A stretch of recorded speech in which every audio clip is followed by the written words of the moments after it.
3 days after my husband's funeral, his business partner called me from a number I didn't recognize. I almost didn't pick up. When I heard his voice on the other end, he said 7 words that changed everything. "Margaret, don't tell your brother-in-law about this. I want you to stay with me until the very end of this story, and when you're done, leave a comment telling me what city you're watching from. I want to see how far these words have traveled. My name is Margaret Holloway, and I am 67 years old. For 38 years, I was married to a man named Dennis. He was a pharmacist. Not the kind who stood behind a counter and counted pills all day, though he did that too, and he did it with more care than anyone I've ever known. He was the kind of man who remembered that old Mr. Patterson across the street had trouble opening child-proof caps, so he always left his prescriptions in easy open containers without being asked. The kind of man who stayed an hour past closing because a young mother had driven 40 minutes in a snowstorm to pick up her daughter's medication and he didn't have the heart to turn her away.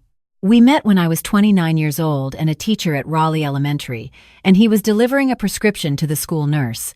He knocked on the wrong door, my classroom door. He apologized so many times that I finally told him he could make it up to me by having coffee. That was the beginning of everything.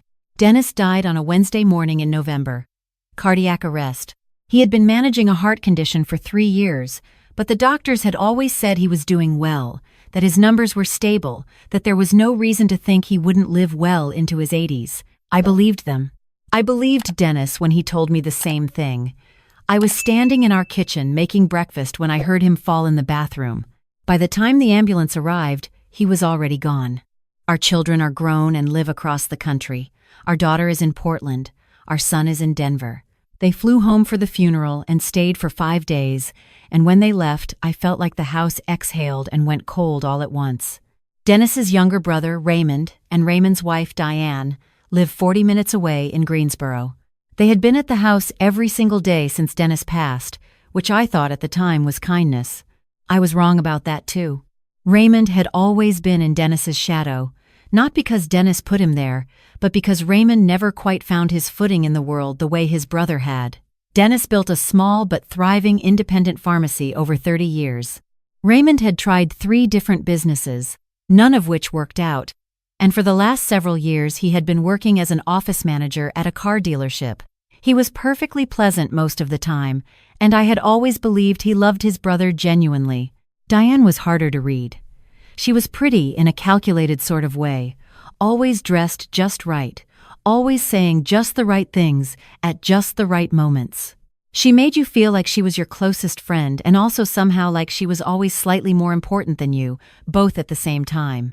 I had never fully trusted her, but I had never had a concrete reason not to.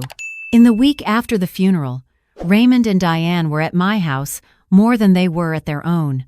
They brought food, they answered the door when neighbors came to pay their respects, they handled the calls from Dennis's suppliers and vendors. I was grateful. I was so deep in grief that I could barely remember to eat, and having someone manage the noise of the world around me felt like mercy. But small things started to bother me. I came downstairs one morning to find Diane sitting at Dennis's desk in his home office, going through the filing cabinet.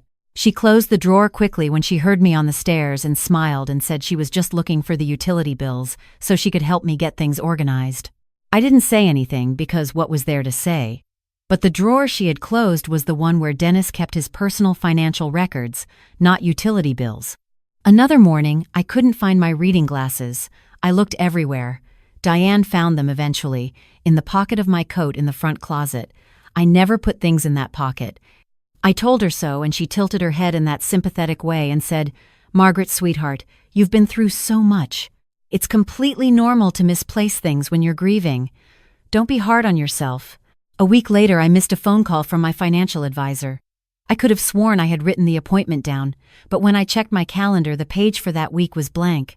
I mentioned it to Raymond, and he exchanged a look with Diane that lasted half a second but that I caught. "Don't worry," he said. "We'll help you stay on top of things." Then, 12 days after Dennis died, I got the phone call I didn't expect. His name was Carl Whitfield. He had been Dennis's business partner for 11 years, managing the financial side of the pharmacy while Dennis handled the clinical and operational work. I knew Carl well. He was a quiet, meticulous man in his early 70s with a silver mustache and the kind of careful voice that made you feel like every word he said had been considered before it left his mouth. "Margaret," he said, "I need to see you in person as soon as possible. There are some things Dennis left in my care, and I need to get them to you directly. And I need to ask you something first. Has Raymond said anything to you about the pharmacy? About the ownership?" "Not specifically," I said. "Why?" Carl paused.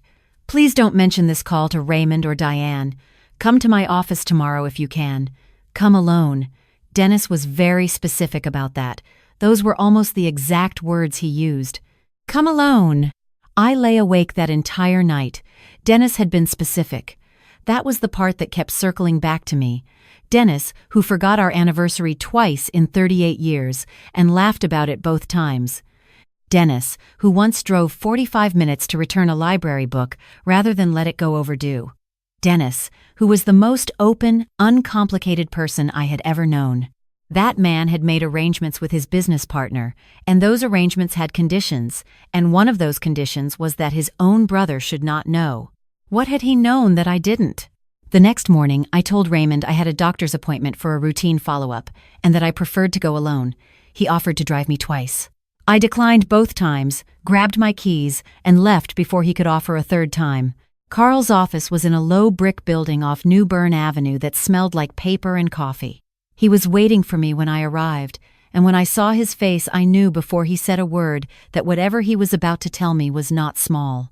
He set a sealed envelope on the desk between us. My name was written on the front in Dennis's handwriting. Seeing it made my throat close. "Before I give you that," Carl said, "I need to tell you something. About 8 months ago, Dennis came to me. He had discovered some irregularities in the pharmacy accounts. Small at first. Withdrawals he didn't recognize. Vendor payments that didn't match his records.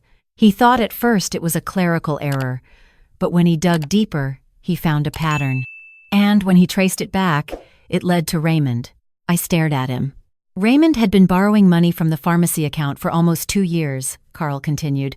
Not borrowing, actually. Taking. Small amounts at first, a few $100s here and there, enough to disappear in the ordinary noise of a small business. But it added up. By the time Dennis found it, the total was just over $94,000. I couldn't speak. Dennis confronted Raymond privately. Raymond admitted it. He said he had debts, serious ones, and that he had planned to pay it back before Dennis ever noticed. Dennis told him he had 30 days to come up with a repayment plan, or he would involve the authorities. That was in September. Dennis died in November. Carl let that land for a moment before continuing. 3 days after Dennis's death, Raymond came to this office asking about the pharmacy ownership structure. He wanted to know what would happen to Dennis's share now that he was gone. He asked about your stake in the business. He asked whether you would be involved in day-to-day decisions or whether it would be more practical for the family to consolidate control. Those were his words. Consolidate control. I found my voice. "He wants the pharmacy. He wants everything," Carl said quietly. 2 days after that visit, I received a call from an attorney, representing Raymond, asking for a full accounting of the pharmacy's assets. "Margaret, I've been doing this for 40 years. That call was not about grief. That was preparation." He slid the envelope closer to me. "Dennis prepared this 6 weeks before he died. He told me he didn't think his heart would hold on much longer than the doctors were saying. He didn't tell you because he didn't want to take away whatever time you had left together without fear in it. He gave me this envelope and told me to hold it, and to give it to you only if Raymond made a move on the business within 30 days of his death." My hands were shaking when I opened it. Inside was a letter in Dennis's handwriting, a small USB drive with a piece of masking tape on it that said "Carl knows the password," and a folded document that turned out to be a sworn affidavit, notarized and dated, describing everything Dennis had discovered about the missing money. I unfolded the letter. "My Margaret, if you are reading this, then I am gone, and I was right to be worried. I am so sorry I kept this from you. I kept it because I wanted our last months to be ours, not poisoned by this. But I also kept it because I needed time to build something that would protect you after I was gone. And I needed you to be able to react to what Raymond did without knowing in advance, so that nothing would seem rehearsed or prepared. You have never been a good actress, my love. That is one of the 10,000 things I love about you. Here is what you need to know. Raymond took $94,000 from our business over 2 years. I confronted him. He promised to repay it. I don't believe he will. And I don't believe that is the end of it. But that is not the worst of what I have to tell you. 3 months ago, I found out that Diane has been doing something methodical and cruel. I started noticing things. Your reading glasses moved. An appointment you hadn't missed since 2019 suddenly on the wrong day. Your blood pressure medication missing 2 days in a row and then reappearing exactly where you always kept it. You mentioned once that you thought your memory was getting worse. You laughed when you said it, but I could see you believed it a little. I started paying attention, and then I set a small camera in the kitchen while you were out walking. I am not proud of how this sounds, but I needed to know. What I saw was Diane, moving your things deliberately, checking your calendar and changing entries, and once, just once, removing 2 of your blood pressure pills from the bottle and putting them in her pocket. I don't know if she thought that was too extreme even for her and stopped, or if she was testing something, but I saw it. I believe, Margaret, that Diane has been trying to make you doubt your own mind. I believe she has been doing this so that when Raymond makes his move on the business and on our finances, there is already a history of you seeming confused and forgetful. A woman who forgets appointments, who misplaces things, who has needed her brother-in-law and sister-in-law to help manage her affairs since her husband died.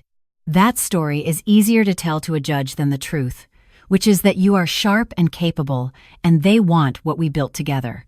The USB drive has everything. The kitchen footage, the pharmacy records, bank statements.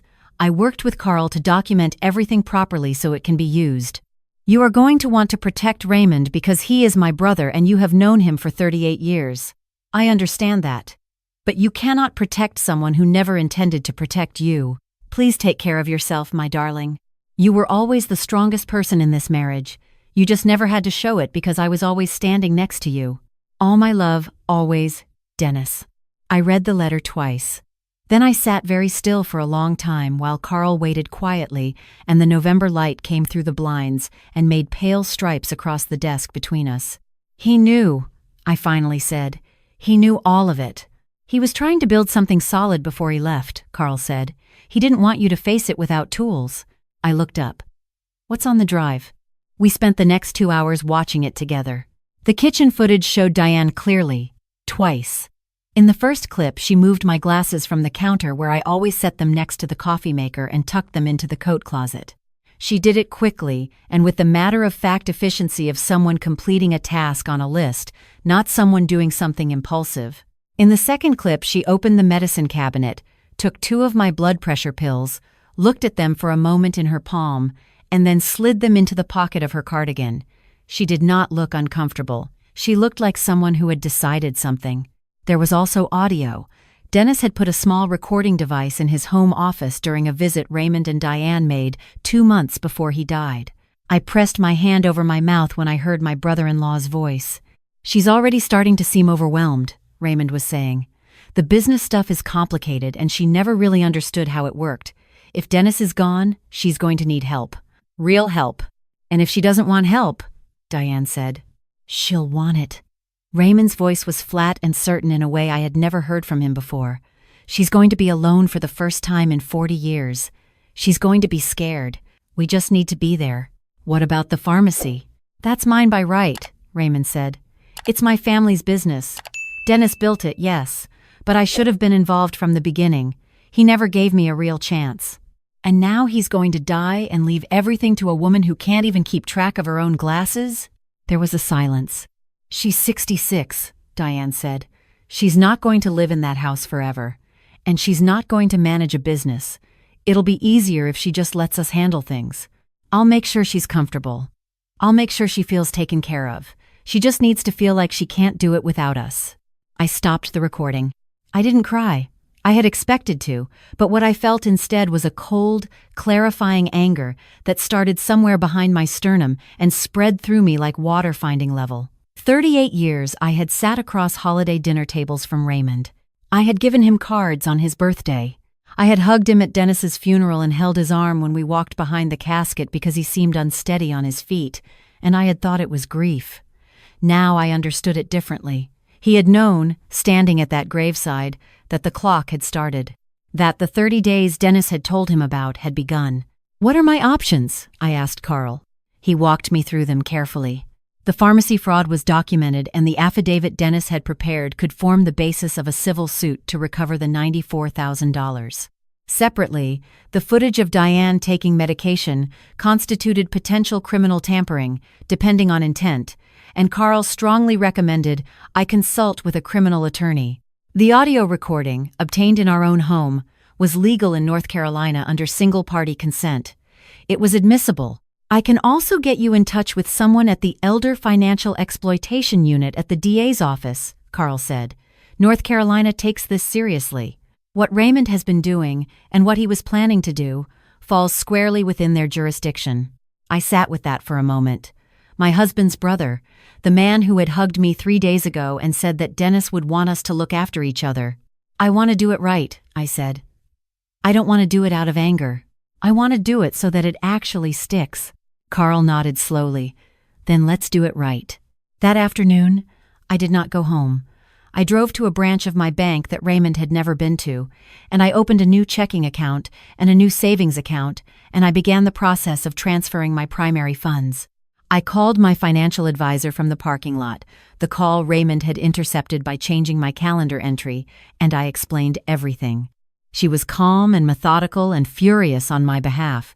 We spent 40 minutes reviewing every account, every beneficiary designation, every place where Raymond or Diane had any theoretical foothold. Then I called a locksmith. Raymond called me 3 times that evening. I watched his name appear on my phone, and I did not pick up. Diane called twice. I did not pick up for her either. I sat in Dennis's chair in the home office, the room where Diane had been rifling through the filing cabinet, and I read Dennis's letter again from the beginning.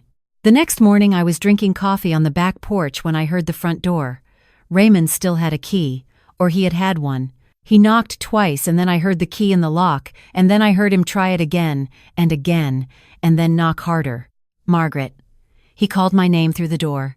"Margaret, your locks have been changed. What's going on? Are you all right?" I set down my coffee and walked through the house and opened the front door. Raymond and Diane were both on the porch. Diane was holding a casserole dish with a dish towel over it.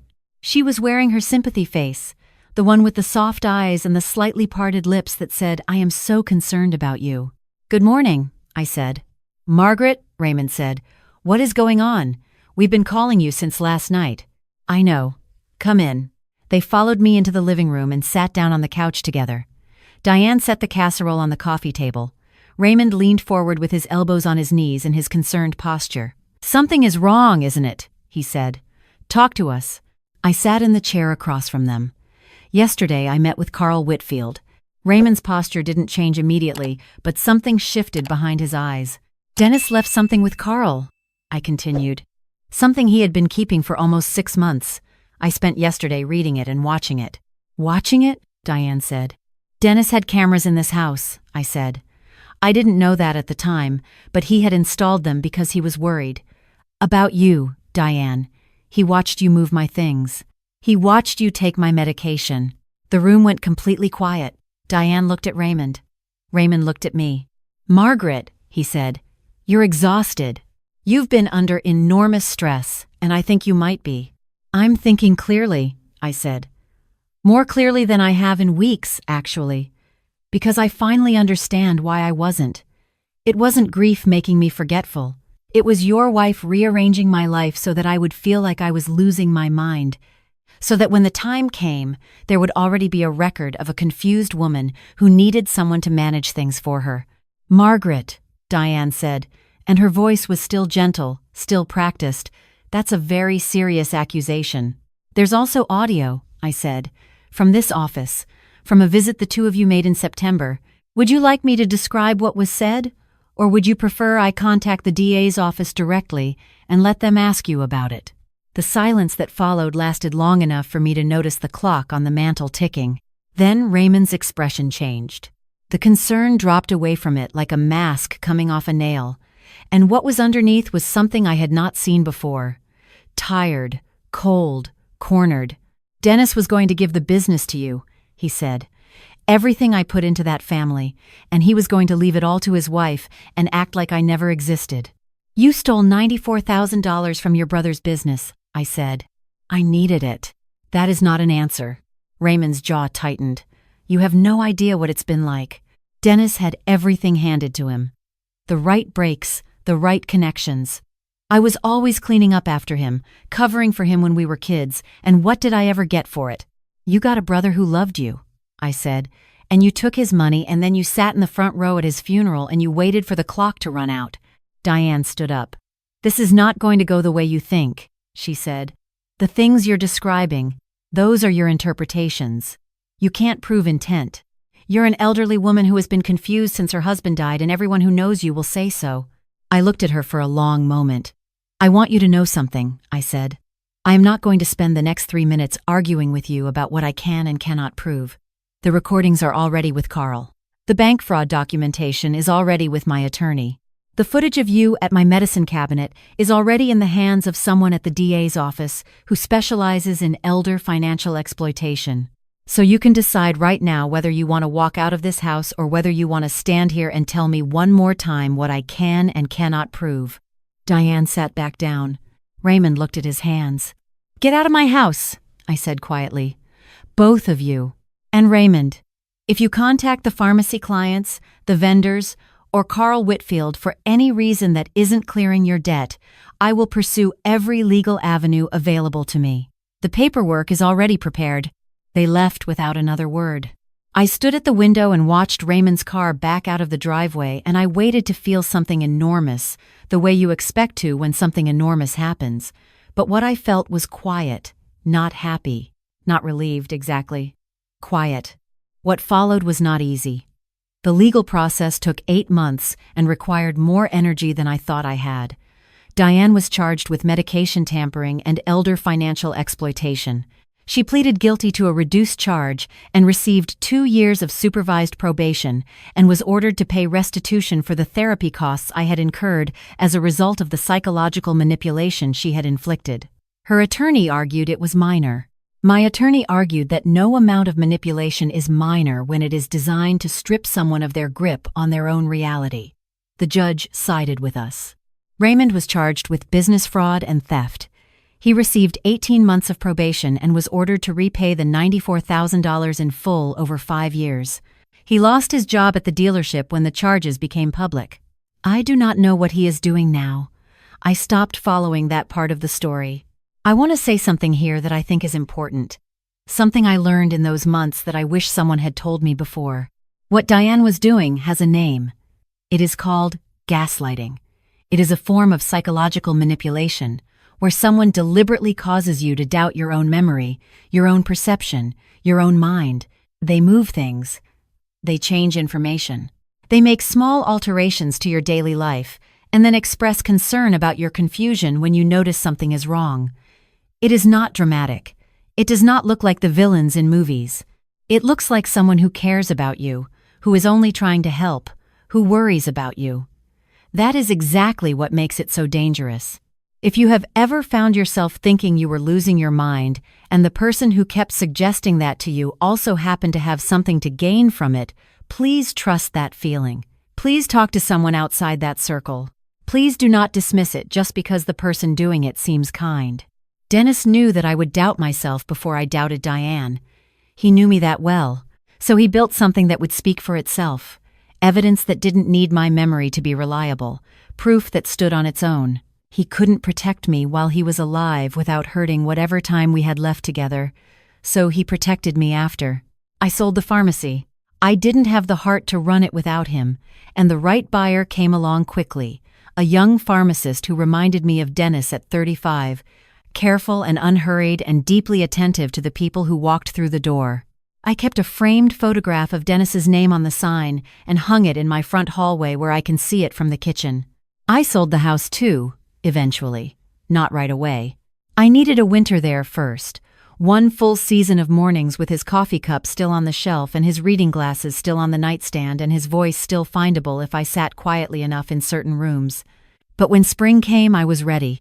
The house sold in a week to a family with 3 young children, and when I drove away, I didn't let myself look in the rearview mirror because I knew what I would see, and I didn't need to cry on the highway. I moved to a town called Pittsburgh, about 40 minutes southwest of Raleigh, small enough that people wave to each other on the sidewalk, and large enough that there is a decent bookstore and a farmer's market on Saturdays.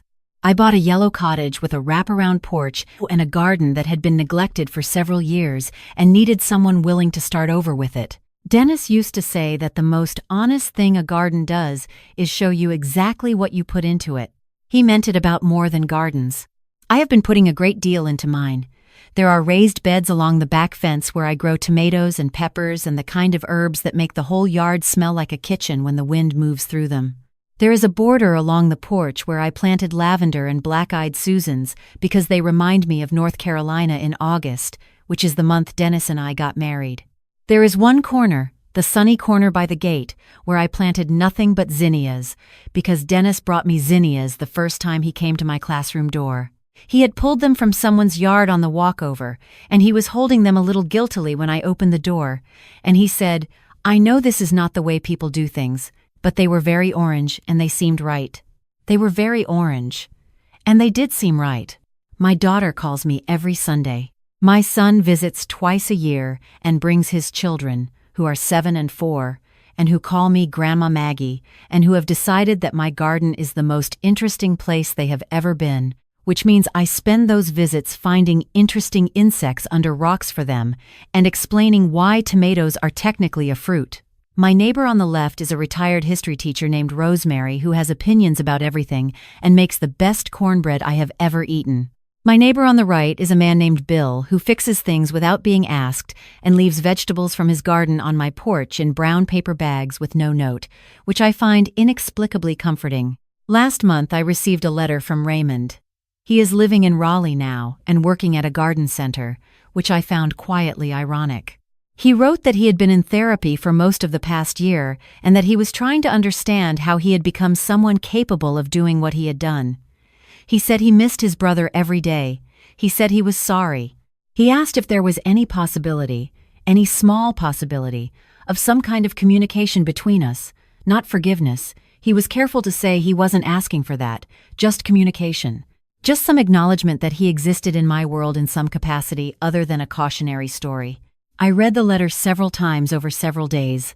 I thought about Dennis, about what he would have wanted, about the version of Raymond who had grown up alongside my husband and who had held his hand at their mother's funeral and who had called me from a highway rest stop once at 2 a.m. because he had a flat tire, didn't know what to do, and his brother wasn't answering, and I was the next person on his list. And then I thought about the audio recording. I needed that money and you were sitting on it. I thought about Diane's hands in my medicine cabinet. I thought about all the mornings I woke up and lay in bed, trying to remember things I should have been able to remember and feeling, for the first time in my adult life, genuinely afraid of my own mind. I wrote back, "Raymond, I read your letter and I understand that it cost you something to write it. I believe, or I am choosing to believe, that some part of what you feel is genuine. But I am not in a position to offer you what you're asking for, even in small amounts.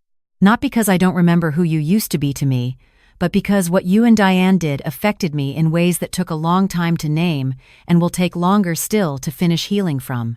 What she did to my sense of myself, my trust in my own mind, that is not something I can set aside because you have been to therapy. I hope the therapy helps. I hope you find your way to becoming someone your brother would recognize, but I cannot be part of that work. I wish you no further harm. I also cannot wish you well without feeling something that isn't peace. And peace is what I am building here. Please don't write again. Margaret."